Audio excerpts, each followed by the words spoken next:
السلام عليكم متتبعين قناة كوزين أميمة. جسبيغ انكم كلكم تكونوا على خير وبخير.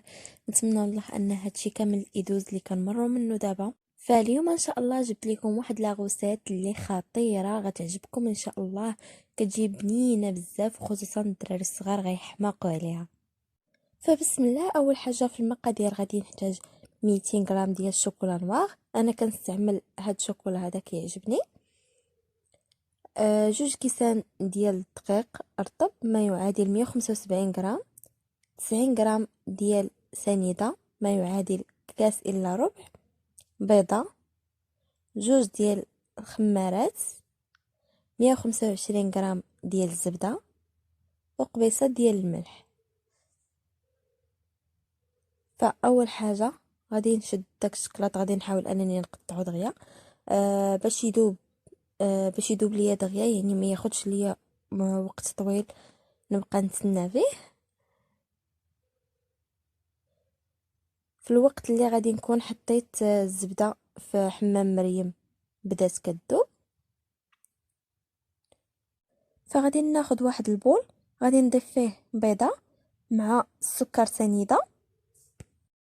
فاول حاجه غادي نطرب هذيك البيضه مع السكر سنيده حتى غادي يتضاعف الحجم ديالها على الاقل مره واحده، وغادي عاد نبدا نضيف باقي المكونات.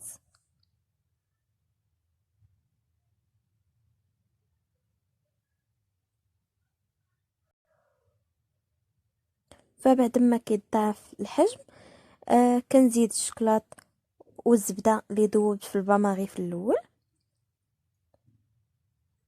غادي نضيف كذلك قبصه ديال الملح غير صغيره لتحسين الذوق فقط.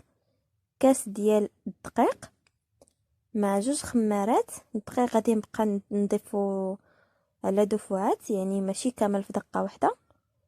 فبالنسبه لهاد المرحله هذه فاش كنبدا نضيف الدقيق، بالنسبه للناس اللي عندهم الباتور يعني كاليتي مزيانه تستعملو تخلط به. فاللي عندها يعني كاليتي شويه ناقصه، فمن الافضل انها تستعمل يديها باش ما يتحرقش لها الباتور. فهذا هو الشكل ديال العجينه بعد ما كتكون تجمعات، كتجيب هذا الشكل هذا.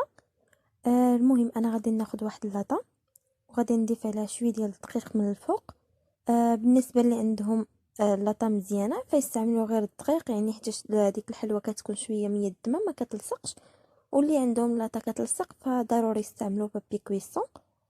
اول حاجه غادي نبدا كنشكل العجين على شكل دوائر، وكنخلي واحد المسافه بيناتهم حيت هاد الحلوه هذه كتنفخ وكتنزل، يعني كتبغي واحد المساحه فين كتهبط. غادي نبقى كنشكل فيها، غادي نكمل الكميه كامله. بعد ما ساليت الكميه كامله فغادي ندخلها للفران، غادي نشعل عليها من الفوق حتى غادي تشقق، وعاد غادي نهبطها طيب من التحت. فهذا هو الشكل النهائي ديال الكوكيز كيف ما كتشوفوا. فهو كيتحيد بسهوله، فمن الافضل انكم تخليوه حتى يبرد تماما عاد تبداو تتحيدوه. كيف كتشوفوا كيجي خفيف بزاف وزوين. فكنتمنى ان هاد لاغوسيت تكون نالت الاعجاب ديالكم.